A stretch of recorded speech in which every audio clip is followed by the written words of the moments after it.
하나님의 인자하심에 감사하라, 이런 제목입니다. 어젯밤에는 범사에 감사하라 그랬습니다. 오늘은 조금 더 구체적으로 제목이 있습니다. 하나님의 인자하심에 대하여 감사하라고 하는 시편 136편의 주제를 가지고 함께 은혜의 말씀을 나누겠습니다. 성경 전체 중에서 감사라고 하는 그 말이 아주 집중적으로 많이 나오는 성경이 시편 136편입니다. 고린도전서 15장을 부활장이라고 그러죠. 거기는 부활이라고 하는 말이 많이 나옵니다. 고린도전서 13장은 사랑장이라 그럽니다. 거기는 사랑이 많이 나옵니다.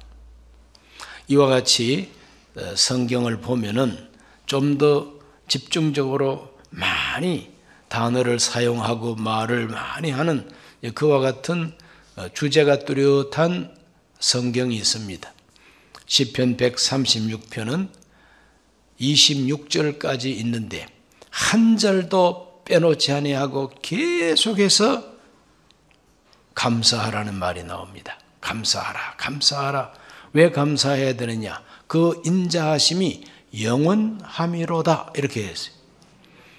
계속 감사하라. 왜 감사해야 되느냐? 그 인자하심이 영원함이로다. 그래서 감사라는 말과 인자라고 하는 말이 한 절 한 절마다 이렇게 나옵니다. 그래서 우리는 이 시편을 통해서 하나님의 인자하심에 대해서 감사해야 되겠다. 하나님의 인자하심, 그 인자라고 하는 이 단어는 히브리 말로 헤세드입니다. 헤세드. 이 헤세드를 우리 대한민국 사람들은 어떻게 이제 번역을 하느냐? 인자라고 번역을 했습니다. 인자. 자애롭고 자비롭고 또 긍휼히 여기는 마음, 이걸 가리켜서 인자라 그럽니다. 그러므로 인자하심이라고 하는 이 단어는, 헤세드라고 하는 이 단어는 하나님이 우리 인간을 불쌍히 보시는 그 마음을 가장 잘 나타내고 있는 단어라는 것입니다. 우리 인간을 하나님께서 불쌍히 보십니다. 불쌍히 보시고 우리를 도와주기를 원하시고, 할 수만 있으면 우리에게 좋은 걸 주기를 원하시고, 하나님께서 우리를 아끼고 지키고 보호해 주시고자 하는 그 마음을 가장 잘 나타내는 마음이 헤세드, 인자하심. 그래서 이 인자하심에 대해서 하나님 앞에 감사해야 되겠는데, 그 인자하심도 잠깐이 아니라 영원하기 때문이라고 시편 기자는 말합니다. 그 인자하심이 영원함이로다. 변함이 없다는 겁니다. 하나님의 인자하심은 변함이 없고 영원하다는 겁니다. 그렇기 때문에 그 인자하심을 우리가 감사하지 않을 수가 없다. 시편 기자 136편을 보면은 특별히 세 가지로 나누어서 그 인자하심을 살펴볼 수가 있습니다. 첫째는 창조하신 하나님, 천지 창조 속에 있는 하나님의 인자하심이 있다는 겁니다. 천지 창조하신 하나님, 그 안에 인자하심이 있습니다. 특별히 136편 5절에서 9절 말씀을 보면은 지혜로 하늘을 지으신 이에게 감사하라. 그 인자하심이 영원함이로다. 땅을 물 위에 펴신 이에게 감사하라. 그 인자하심이 영원함이로다. 큰 빛들을 지으신 이에게 감사하라. 그 인자하심이 영원함이로다. 해로 낮을 주관하게 하신 이에게 감사하라. 그 인자하심이 영원함이로다. 달과 별들로 밤을 주관하게 하신 이에게 감사하라. 그 인자하심이 영원함이로다. 천지를 창조할 때 특별히 해와 달과 11별, 하늘, 이런 것을 바라볼 때에 그 속에 인자하심이 있다는 겁니다. 그러므로 우주, 천지, 만물, 대자연을 바라보고 그 안에 있는 하나님의 인자하심을 이렇게 캐치할 수 있는, 그걸 발견할 수 있는 그 눈이 시인의 눈이요, 작가의 눈이요, 그 눈이 바로 철학자의 눈이요, 바로 그 눈이 신학자의 눈인 것입니다. 하나님의 선하심과 그 인자하심, 특별히 그 헤세드 인자하심을 발견하고 이 인자하심이 영원히 동일하시고 변함이 없다, 이런 걸 깨달을 때에 하나님께 감사하지 않을 수가 없다는 것입니다. 저 하늘의 태양만 보더라도 저 태양은 변함이 없지 않습니까? 영원합니다. 그냥 보니까 6.25 전쟁이 터져도 태양은 제 시간에 떠올랐습니다. 이 세상에 뭐 온갖 흉악한 일들이 일어나더라도 저 하늘은 아는지 모르는지 여전히 밤에는 달이 뜨고 해가 뜨고 바람이 불고 강은 흘러가고 계절은 변화되고 올해도 어김없이 11월 달이 되니까 고운 단풍이 우리 앞에 펼쳐지고 이 모든 이 대자연 속에 있는 하나님의 그 인자하심, 우리 인간이 살아가기에 꼭 알맞는 환경을 조성해 주는 이 해와 달과 11별들의 움직임, 해와 달과 별들의 움직임 때문에 이 땅 위에 계절이 변화가 되고 이 땅 위에 산천초목과 식물들이 살게 됩니다. 이런 것들을 생각하고 묵상할 때에 정말 하나님 감사합니다. 우리 인간을 이렇게 잘 살 수 있는 환경 주신 하나님 감사합니다. 주 하나님, 지으신 모든 세계 내 마음속에 그리어볼 때 하늘의 별 울려 퍼지는 내성 주님의 솜씨 노래하도다.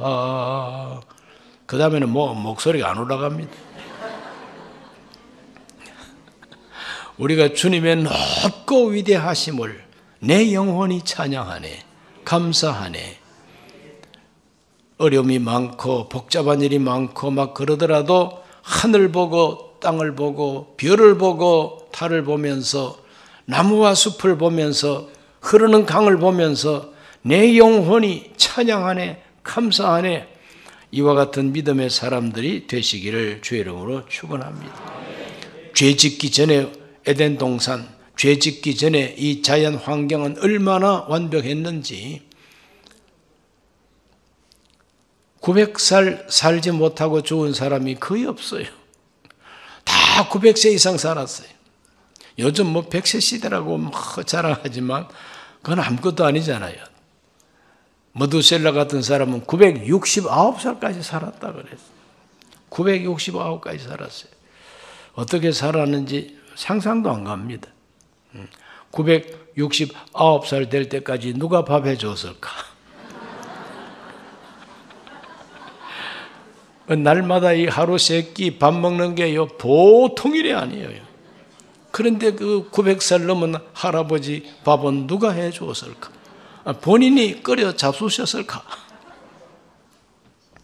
어쨌거나 그렇게 오래오래 살 수 있는 환경이 되었다고 하는 것 자체가 참 놀랍지 않습니까?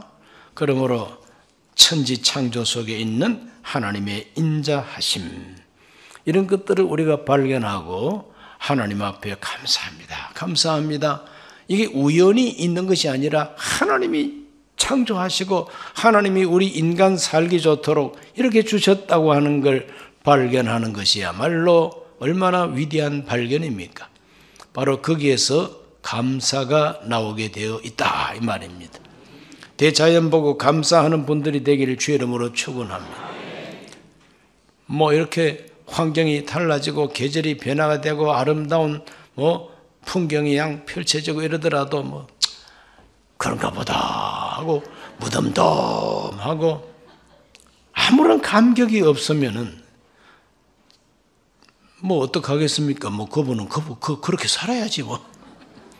그러나 할 수만 있으면은 하늘을 보고 감사하고 별을 보고 감사하고 강을 보고 감사하고 지구 땅덩어리 전체를 생각할 때 감사하고 비가 오면 비가 오는 대로 감사하고, 바람 불면 바람 부는 대로 감사하고, 이렇게 자꾸 이 자연 속에서도 감사할 제목을 자꾸 발견해 내어서 감사하고 그걸 보고 기뻐하고 즐거워하는 이런 마음들이 여러분 마음에 가득하시기를 예수 이름으로 축원합니다.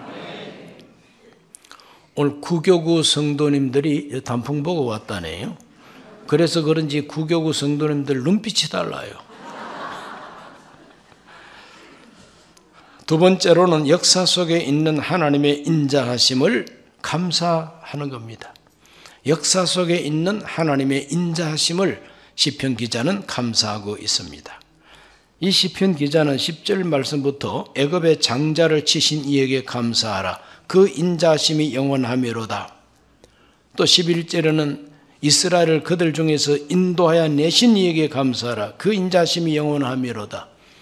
그들의 역사 속에 출애굽 역사, 430년 애굽살이 정말 노예로 살았던 그 노예 민족을 하나님께서 인도해 내셔서 자유를 주시고 민족을 형성하게 해 주시고 오합지졸처럼 노예가 되어가지고 덩어리 채찍 맞으면서 살아야 했던 그 노예들을 훈련시켜가지고 하나님의 군대가 되게 해 주시는 이와 같은 하나님의 거룩한 그 역사 섭리 속에 있는 그 인자하심을 찬양하라는 겁니다. 애굽에서 우리를 인도해 내신 것은 그 우연이 아니라 하나님의 인자하심이 있다는 것입니다. 홍해를 건너게 하신 하나님께 감사하라. 그 인자하심이 영원하미로다. 홍해 바다가 막 갈라지고 이스라엘 백성이 마른 땅으로 건너온 것 그 자체가 하나님의 인자하심이라는 겁니다. 그리고 이스라엘 백성들이 행진에 나갈 때 그들 앞길을 가로막는 그 어떤 세력도 다 싸우고 전쟁해가지고 이기게 해주신 하나님께 감사하라. 그 안에 인자하심이 있다는 겁니다. 이렇게 역사 속에 있는 하나님의 인자하심을 빠뜨리지 아니하고 하나님 앞에 감사하라, 감사하라 그럽니다. 대표로 136편 21절과 22절을 읽어봅니다. 그들의 땅을 기업으로 주신 이에게 감사하라. 그 인자하심이 영원하미로다. 곧 그 종 이스라엘에게 기업으로 주신 이에게 감사하라. 그 인자하심이 영원하미로다. 가나안 땅을 이스라엘 백성들에게 주신 하나님께 감사하라는 겁니다. 왜? 땅의 주인은 하나님이시다. 오래 살았다고 주인이 아니라는 거죠. 그 땅에서 오래 살았다고 주인이 아니라 땅의 주인은 하나님이시다. 그래서 하나님이 이스라엘에게 이 땅을 주셨다는 거죠. 그러므로 노예 백성들을 이끌어내셔가지고 그 땅을 기업으로 이스라엘에게 주신 하나님께 감사하라. 그것은 바로 하나님의 인자하심이라는 겁니다. 아브라함과 이삭과 야곱에게 약속한 대로 그 후손된 이스라엘에게 하나님이 그 땅을 주셨다는 거죠. 기업으로. 그러므로 가나안 땅은 하나님이 우리 이스라엘에게 기업으로 주신 땅이라고 하는 확고한 믿음이 오늘 이 시간도 이스라엘 백성들은 가지고 있습니다. 팔레스타인 사람들은 말합니다. 굴러온 돌이 박힌 돌을 빼버릴 거냐? 우리가 너희들보다 여기 훨씬 일찍이 와가지고 오래 살았어요. 이렇게 말합니다. 그러니까 이스라엘이 침략해 온 오랑캐라는 거예요. 그러므로 너희들이 없어질 때까지 우리는 싸우겠다고 하는 게 하마스입니다. 그러니까 이 팔레스타인 지역에 있는 그 아랍족들과 지금 현대 이스라엘 백성들 사이에 지금도 이 시간도 전쟁입니다. 이 시간도 전쟁입니다. 그 전쟁의 역사를 거슬러 올라가 보면 아브라함 때부터입니다. 참 오래된 전쟁이죠. 그러나 이스라엘 백성들은 그 땅에 대한 믿음이 없어지지 않습니다. 하나님이 우리에게 기업으로 주셨다. 그 안에 하나님의 인자하심이 있다고 그들은 믿고 그 인자하심을 하나님께 감사하는 것입니다. 그러니까 자기 나라의 역사 속에 있는 하나님의 그 인자하심, 이걸 발견하고 하나님께 감사할 수 있어야 됩니다. 오늘 대한민국 국민들은 우리나라 역사 속에 있는 하나님의 인자하심을 발견하고 감사해야 되지 않겠습니까? 감사해야 되지.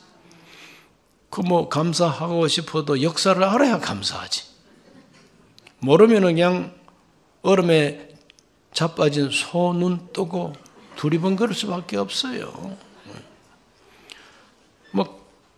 공부를 그렇게 깊이 해야만 알 수 있는 것도 아닙니다. 그냥 상식 수준으로 우리나라 역사를 생각해 보면은 역사 속에 일어났던 사건이 하나님의 인자하심이다. 여러분, 일본에게 나라 송두리째 뺏겼지 않습니까? 일본에게 나라를 완전히 뺏겼어요. 그리고 우리는 대한제국 사람이 아니지 않습니까? 그때 대한 사람이 아니에요. 일본 사람입니다. 우리도 일본이 통치하는 동안에. 그런데 그 일본이 2차 세계대전을 패배하면서 우리가 해방을 받지 않습니까? 나라를 세우고 대한민국이라고 하는 나라를 세우고 대한민국 여권이 지금 얼마나 인정받는지 세계 여행해보면 알죠. 어떻게 이럴 수가. 그러므로 나라를 송두리째 빼앗긴 상태 속에서 대한민국을 세우게 하시고 대한민국 여권 가지고 정말 마음껏 이 세계를 여행할 수 있게 된 것, 이것만 가지고도 하나님께 감사해야 되지 않습니까? 우리 크리스찬들은 이것이 바로 하나님의 인자하심이라고 믿습니다. 되려고 하니까 된 거지 이러면서 그냥 놀자 젊어 놀자 하고 돌아다니기만 하고 감사할 줄도 모르면서 놀기만 하니 하나님 보시기에 좀 딱하지요. 그러므로 우리 망할 수밖에 없는 나라가 망해버렸고 그 망해가지고 우리 스스로의 힘으로는 도무지 해방을 맞이할 수가 없었는데 하나님이 세계 역사를 갖다가 섭리해가지고 우리에게 해방을 선물로 주신 것입니다.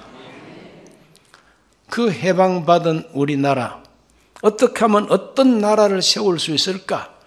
그래서 소련을 등에 업은 북한에서는 공산주의 국가, 조선민주주의 인민공화국을 세웠고 남한은 자유우방과 유엔과 함께 자유민주 법치국가를 세웠습니다.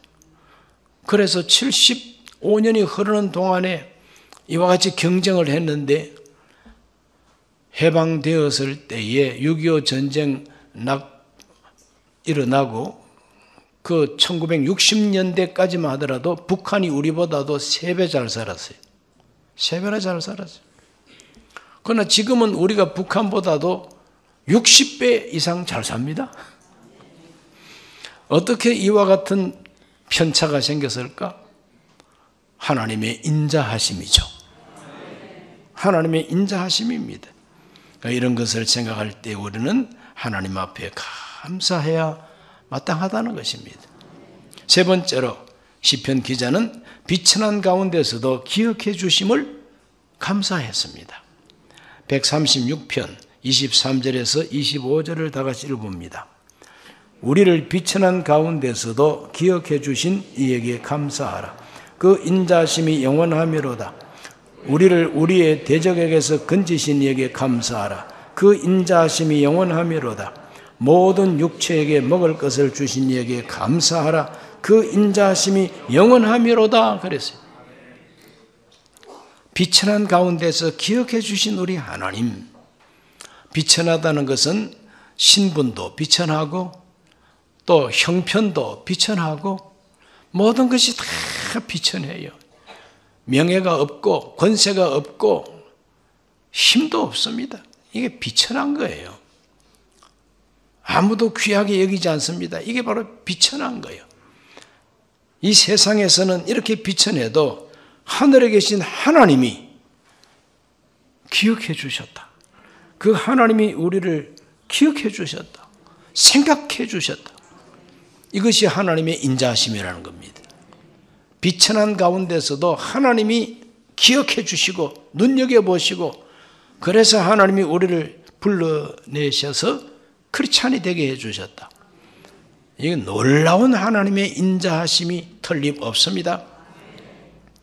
뿐만 아니라 우리를 우리의 대적에게서 건지신 여기에 감사하라.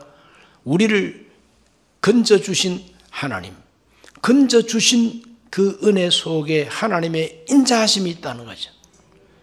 대한민국은 가만히 생각해 보면은 해방받은 것도 하나님의 인자하심으로 우리에게 주신 선물이죠.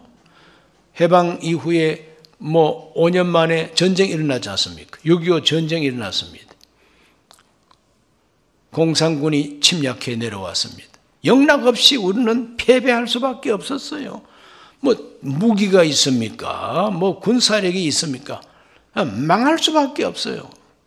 그러나 온 세계 젊은이들 몰려와가지고 피 흘려서 함께 싸워주고 죽으면서 싸워주고 이래가지고 저 공산군을 물리쳐가지고 자유민주법치국가를 든든하게 지키고 오늘의 발전이 있게 한 거 우리를 건져주신 하나님이죠. 전쟁에서 건져주신 하나님이 공산주의의 침략에서 우리를 건져주신 하나님. 이 건져주심 바로 그 자체가 하나님의 인자하심이라고 하는 것입니다. 믿어지십니까?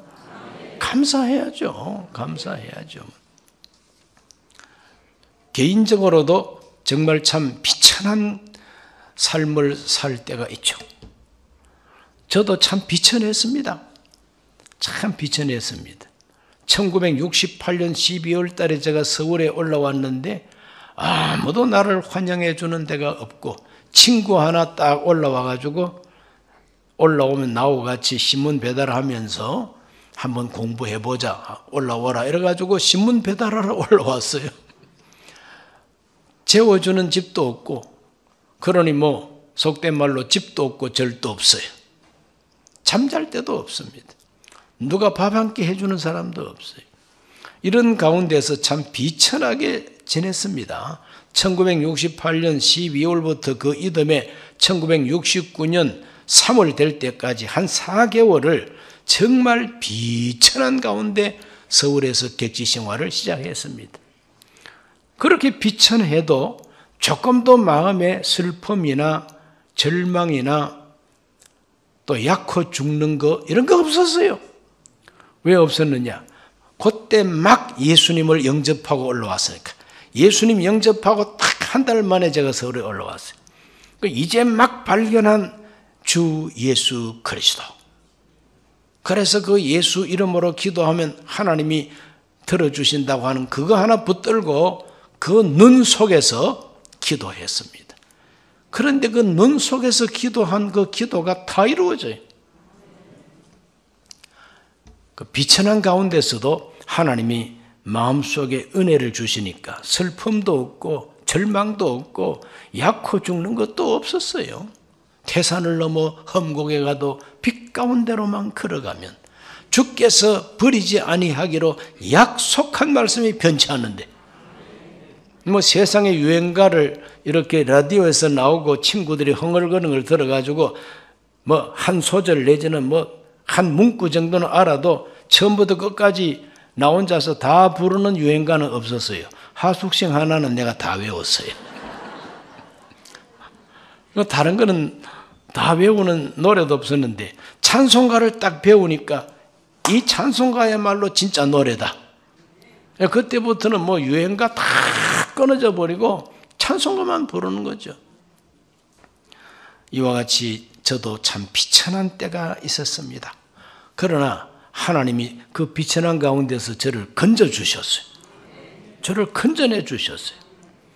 그래서 신학교도 가게 해주시고 조영기 목사님 만나서 안수도 받게 해주시고 그 교단에서 목사도 되게 해주시고 선교사도 보내주시고 갔다 오니까 또 여기에서 지성전도 맡겨주시고 독립도 시켜주셔서 독립교회도 맡겨주시고 이러니까 말이죠. 이거 은혜가 아니고 무엇입니까? 이것이 하나님의 인자하심이죠. 뭐 다른 거 아무것도 없어요. 하나님의 인자하심인 것입니다. 다윗은 고백합니다. 시편 23편 6절에서 이렇게 말합니다. 내 평생에 선하심과 인자하심이 반드시 나를 따르리니 내가 야훼의 집에 영원히 살리로다. 다윗도 비천하게 어린 시절을 보냈어요. 막내 아들로 목동, 양을 키우는 목동, 곰이 오면 곰을 내쫓고 사자가 오면 사자를 내쫓아야 하는 벌판에 정말 버려진 아이처럼 그래서 바깥에서 들판에서 살았습니다. 그러나 하나님이 그를 건져주시고 지켜주셔서 이스라엘의 왕이 되게 해주셨어요. 선하심과 인자하심이 반드시 나를 따른다는 거예요. 이것이 그로 하여금 위대한 성군이 되는 미천이 되게 해주신 것이죠. 하나님께 감사했습니다. 뿐만 아니라 시편 23편 이후에 여호사밧 군대의 행진곡이 바로 하나님의 인자하심에 대한 찬송이었어요. 역대하 20장 21절을 읽어보면은 백성과 더불어 언언하고 노래하는 자들을 택하여 거룩한 예복을 입히고 군대 앞에서 행진하며 야훼를 찬송하여 이르기를 야훼께 감사하세 그의 인자하심이 영원하도다 하게 하였더니 원수들이 다 스스로가 무너졌다고 성경은 말합니다. 여호와께 감사하세 그 인자하심이 영원하시도다. 하나님의 인자하심이 영원하다고 찬송하고 나가니까 원수들이 다 지리멸렬해서 승리하게 됐다는 것이 바로 여호사밧의 경험이죠. 오늘 우리가 전쟁터 같은 이 세상 살면서 여호사밧의 행진곡과 같이 야훼는 인자하시다. 하나님은 인자하시다.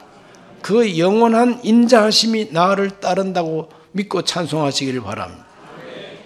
시편 107편 4절에서 8절을 다 같이 읽어보겠습니다. 그들이 광야 사막길에서 방황하며 거주할 성읍을 찾지 못하고 줄이고 목이 말라 그들의 영혼이 그들 안에서 피곤하였도다. 이에 그들이 근심 중에 야훼께 부르짖으매 그들의 고통에서 건지시고 또 바른 길로 인도하사 거주할 성읍에 이르게 하셨도다. 야훼 인자하심과 인생에게 행하신 기적으로 말미암아 그를 찬송할지로다. 할렐루야. 그래서 시편 107편에는 계속해서 나오는 말이 하나님은 인자하시다고 하는 고백이 나오게 있습니다. 야훼 인자하심과 인생에게 행하신 기적으로 말미암아 그를 찬송하리로다. 계속 그 말씀이 나옵니다. 오늘 우리 하나님은 인자하신 하나님을 믿으시기를 바랍니다. 하나님의 인자하심은 영원합니다. 변함이 없다 이 말입니다. 그 인자하심이 결국은 부르짖는 자에게 하나님이 능력으로 나타내 주신다는 것이죠. 이와 같은 하나님의 인자하심을 찬송할 수 있으시길 바랍니다. 우리 찬송가 곡 가운데 여호와는 나의 목자시니 내게 부족함이 없으리로다. 참 그것도 말이죠. 그 굉장히 높이 올라가는 소절이 있어서 따라 부르기가 참 힘들어요. 제가 양 30대 초반에는 이 찬송을 그렇게 내 나름대로 불렀는데 한 번은 저기 학생들 부흥회로 가가지고 학생들 앞에서 내가 이 찬송을 한번 불러주려고 불렀는데 이 바깥에 야외에서 하다 보니까 바람이 휙 불고 하니까요 목소리가 턱 막혀가지고 진실로 이렇게 올라가야 되는데 그만 목이 막혀가지고 진실로 그때부터는 다시는 안 부릅니다. 목소리 안 올라가가지고 그냥 캑캑거릴까봐. 그래서 어디서 요청을 하면 제가 요청하고 싶은 찬송은 바로 여호와는 나의 목자시니 내게 부족함이 없으리로다. 그걸 특성으로 부르면 제일 기분이 좋아요. 우리 모두가 다 다윗같이 여호사밧같이 시편 기자와 같이 낙심하지 말고 하나님은 인자하시다. 나를 바라보시는 하나님은 인자하시다. 그 인자하심이 영원하시도다. 그러므로 감사하자, 맡기자, 기도하자. 그러면 그분이 번듯이 귀한 능력으로 나를 도와주신다. 이 믿음 가지고 감사기도 많이 하시고 간구를 많이 하셔서 응답받게 되시기를 주 이름으로 축원합니다. 기도합니다. 살아계신 하나님, 야훼 하나님은 참으로 선하시고 그 인자하심이 영원하다고 했습니다. 그 인자하심이 영원하기에 감사하라고 시편 기자는 26번이나 말하고 있습니다. 오늘 우리 모두가 하나님의 인자하심을 알고 감사하게 하여 주옵소서. 예수님 이름으로 기도하옵나이다. 아멘.